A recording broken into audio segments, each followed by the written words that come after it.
Halo pemirsa, ini adalah lanjutan dari episode 12A. Ada 10 topik menarik yang akan dibahas dalam episode berdurasi 1 jam ini. Tiap 30 menit akan ada jeda. Silakan tekan pause untuk jeda memulihkan konsentrasi, mengingat video ini padat informasi. Semoga ada manfaat dari serial video sederhana dan penuh kekurangan ini. Selamat menikmati.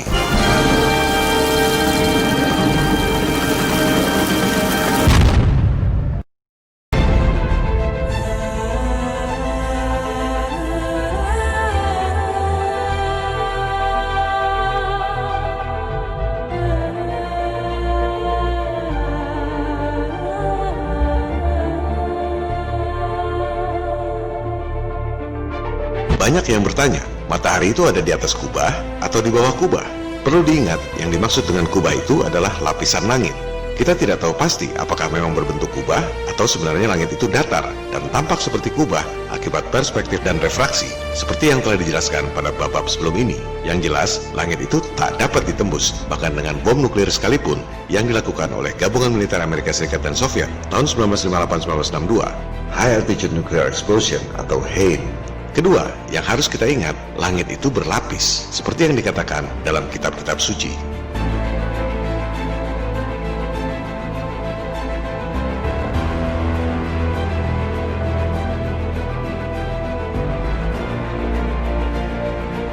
Ketiga, kita harus paham lapisan-lapisan atmosfer. Lapisan yang pertama adalah troposfer, dari permukaan tanah sampai ketinggian 15 km. Troposfer ini kandungan airnya 99,13%, menghasilkan refraksi yang membuat matahari, bulan, bintang, dan kubah langit yang kita lihat itu bukan posisi dan ukuran yang sesungguhnya. Pesawat jet paling tinggi terbangnya 51.000 feet atau 15 km di batas akhir troposfer. Hanya pesawat Concorde yang tercatat terbang di ketinggian 60.000 feet atau 18 km di atas lapisan troposfer.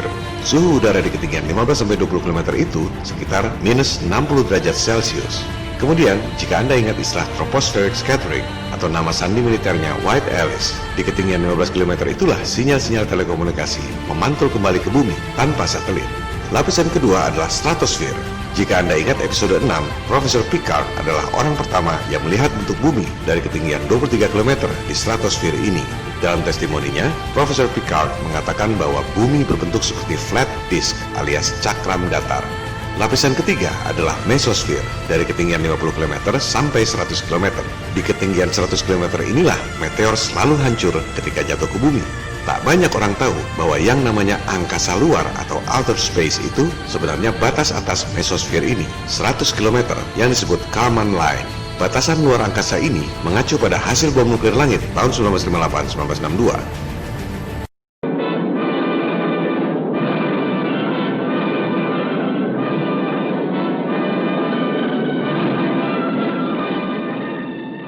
A very high altitude nuclear explosion. In the Pacific, as part of the Hardtack series, 3 effect shots, Yucca, Orange, and Teak, were detonated at respectively 26, 43, 77 kilometers.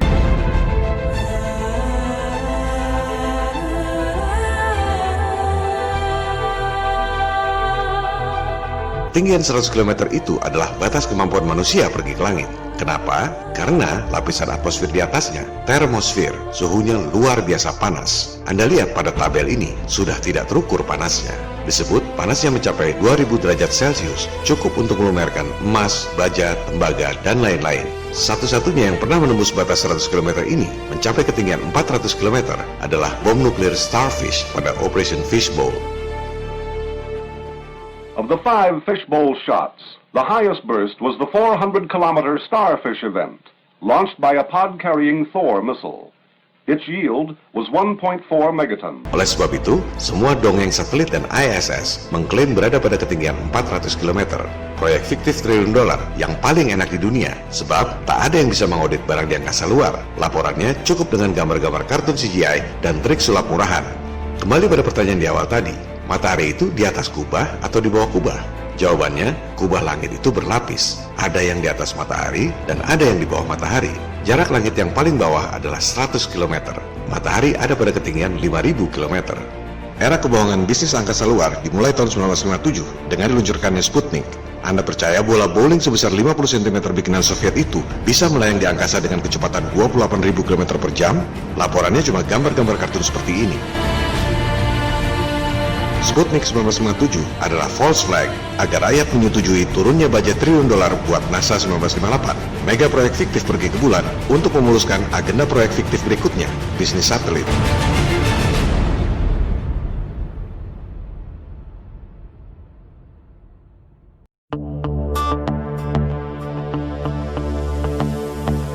Pertanyaan umum lainnya adalah, jika kubah bumi tak dapat ditembus bom nuklir, kenapa meteor bisa tembus? Bukankah banyak bukti-bukti meteor jatuh di bumi dan di bulan?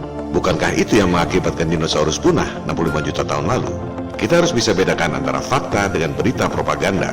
Faktanya, tak ada satupun orang yang pernah melihat meteor menabrak bumi dan menghasilkan krater atau lubang kawah seperti itu. Itu adalah teori, diceritakan berulang-ulang baik di pelajaran sekolah, media massa, film-film Hollywood, dan lain-lain. Karena sering dengar, orang merasa familiar dengan konsep itu sehingga teori dianggap sebagai fakta. Padahal, faktanya tak ada satupun orang pernah melihat meteor menabrak bumi dan membentuk krater seperti itu. Meteor baru tampak di ketinggian 100 km dan meledak seperti menabrak sesuatu di ketinggian 30 km, tak pernah sampai membuat lubang di bumi.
Silakan Anda riset sendiri. Semua meteor selalu hancur seperti menabrak sesuatu, tak pernah sampai membuat lubang di bumi.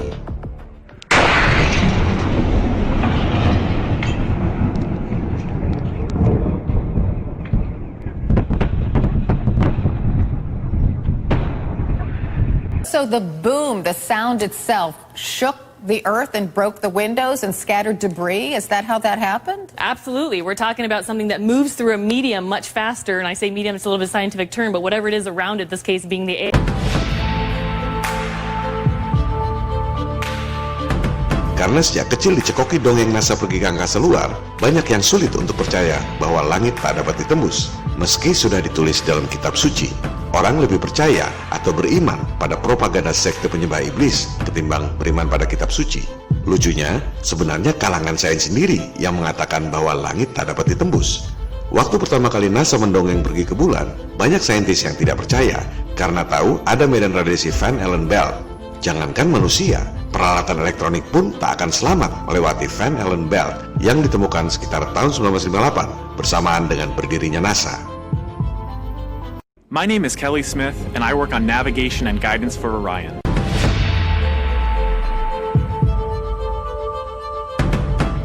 As we get further away from Earth, we'll pass through the Van Allen belts, an area of dangerous radiation. Radiation like this could harm the guidance systems, onboard computers, or other electronics on Orion. Sensors aboard will record radiation levels for scientists to study. Baru mau pelajari radiasi Van Allen belt, katanya NASA udah 6 kali kirim manusia bolak-balik ke bulan. We must solve these challenges before we send people through this region of space.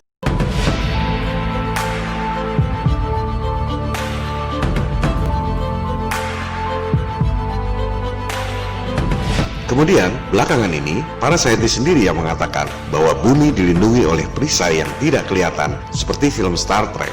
Jadi, mestinya, jangan tanya kalau bumi ini datar ada kubahnya, bagaimana meteor bisa tembus. Jika bumi berbentuk bola pun, menurut para saintis sendiri, tetap saja meteor tak dapat tembus akibat perisai yang tidak kelihatan itu. Lantas, bagaimana dengan bukti-bukti kawah akibat benturan meteor?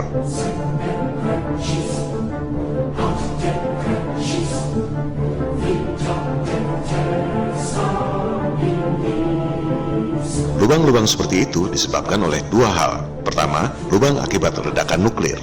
Silakan Anda search nuclear crater.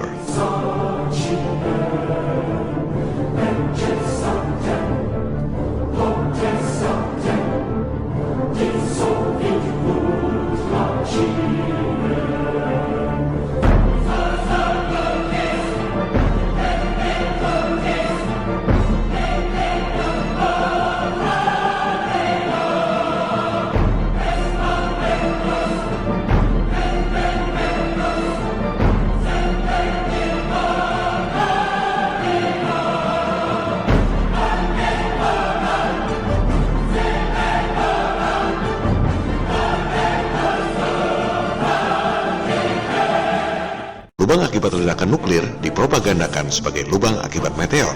Kedua, lubang-lubang seperti itu akibat peristiwa geologi yang disebut land sink. Silakan Anda riset sendiri, search di Google, land sink. Terjadi di mana-mana di dunia dalam ukuran kecil maupun besar.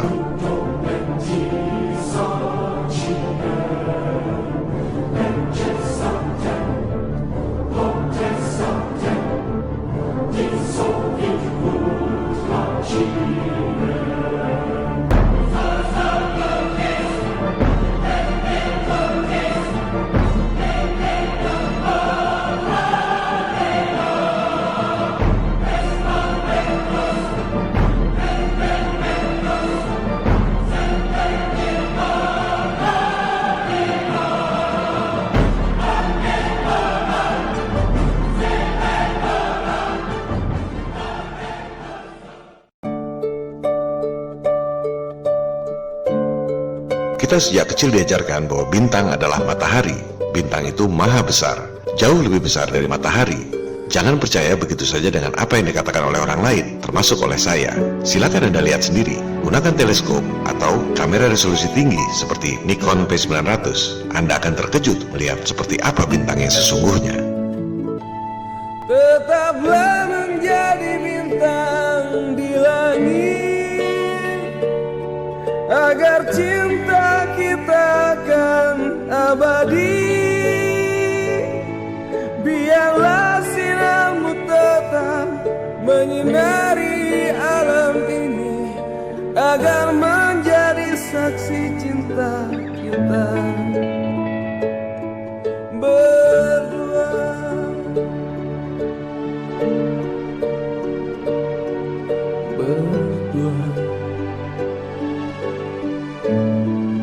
Coba lihat bintang ini, bintang timur, Venus, the morning star, bintang yang paling terang di langit, tapi tak pernah sampai ke atas, selalu balik ke bawah dan menghilang lagi di horizon. Dari sinilah timbul mitologi The Fallen Angel, malaikat yang paling brilian, tapi hendak menjadi Tuhan, sehingga tergelincir kembali. Sains mengatakan bahwa Venus yang bercahaya itu adalah planet untuk mendukung teori heliosentrik. Coba Anda lihat sendiri, seperti apa Venus itu sebenarnya. Tetaplah menjadi bintang di langit, agar cinta kita akan abadi. Biarlah sinarmu tetap menyinari alam ini, agar menjadi saksi cinta kita berdua. Seiring bangkitnya kesadaran flat earth di seluruh dunia, orang jadi lebih sering memperhatikan alam, termasuk bintang. Bintang bukan matahari, bintang bukan planet.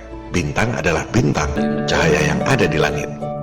Terasa indah bila kita terbuai dalam alunan cinta.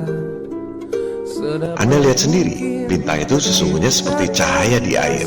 Hal ini mendorong orang untuk membuat eksperimen dengan menggunakan tabung air dan frekuensi suara. Gelombang suara itu membuat partikel-partikel air dalam tabung meledak, menciptakan panas dan cahaya. Tampilannya tampak seperti bintang. Semua dapat terwujud dalam satu ikatan cinta. Silakan Anda riset sendiri, frekuensi suara dapat merubah bentuk air. Mungkinkah di atas langit itu air? Menurut kitab-kitab suci, memang di atas langit itu air.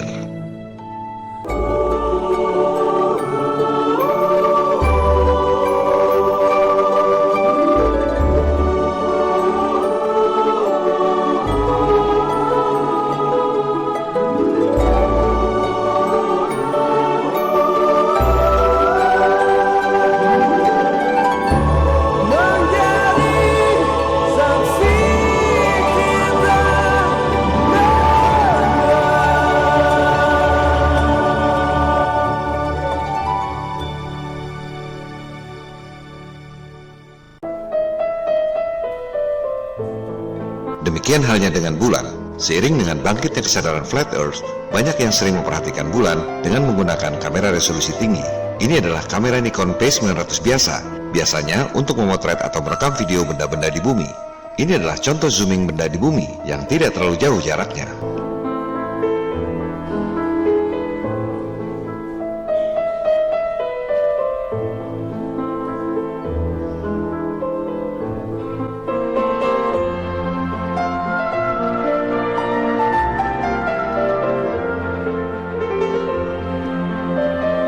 Yang mengherankan, kenapa kamera sederhana itu bisa menzoom bulan sampai begitu detail? Tak mungkin jika bulan jaraknya 400.000 km. Bulan tak sejauh itu.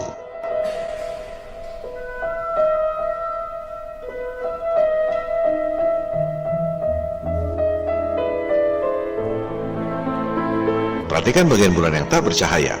Mana mungkin itu bayangan bumi? Jelas sekali itu adalah langit yang ada di belakangnya. Mana ada bayangan berwarna biru?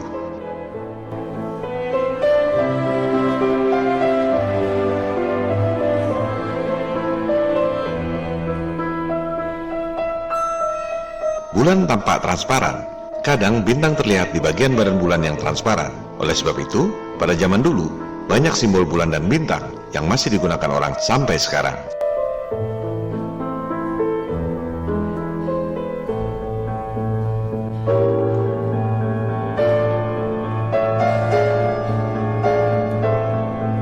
Sebagian kalangan Flat Earth percaya bahwa sinar bulan akibat pantulan matahari. Ini harus bisa dibuktikan dengan eksperimen. Kita open mind saja, mencari kebenaran meski kebenaran itu tak sesuai dengan keinginan kita. Steve Torrance misalnya, percaya bahwa sinar bulan akibat pantulan matahari. Ia melakukan eksperimen pada model bumi datar dengan menggunakan data-data saintifik. Contohnya ini, tanggal 13 Maret 2017 lalu, bertepatan dengan tanggal 14 kalender Hijriah. Artinya, tengah bulan Hijriah itu sudah pasti bulan purnama.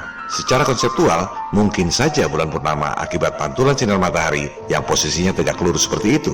Tapi itu cuma model animasi. Harus bisa dibuktikan dengan eksperimen bagaimana mungkin daratan di bawah bulannya gelap alias malam hari, tapi bagian bulannya terang benderang menjadi purnama. Sekali lagi, buktikan dengan eksperimen, bukan dengan pendapat dan opini.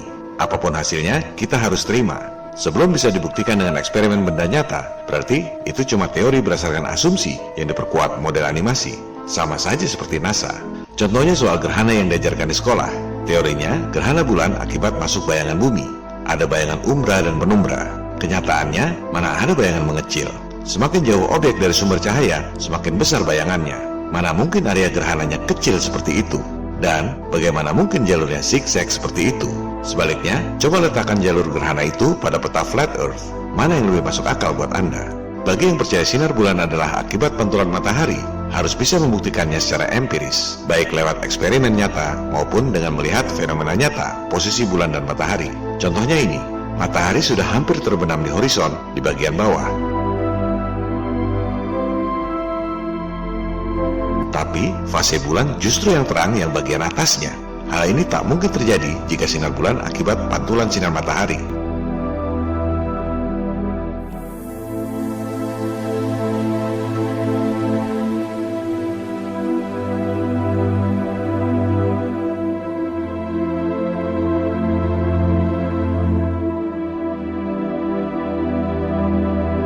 Sebagian kalangan Flat Earth lainnya percaya bahwa bulan punya sinar sendiri. Mereka telah memverifikasi lewat eksperimen dan observasi. Pertama, lewat eksperimen suhu sinar bulan yang lebih dingin dari areal yang tidak kena sinar bulan.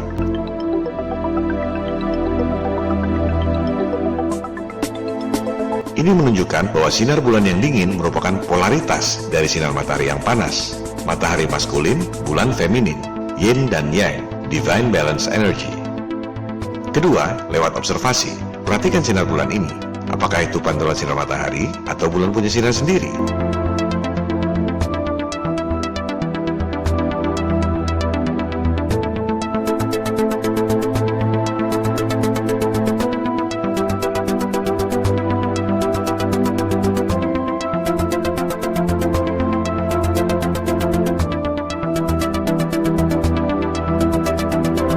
Observasi juga dilakukan oleh seorang pilot Indonesia yang merupakan member FE 101 Discussion Forum. Ia merekam alam dari kokpit pesawat yang lebar. Dari ketinggian 11.000 km, bulan terlihat dekat dan punya sinar sendiri.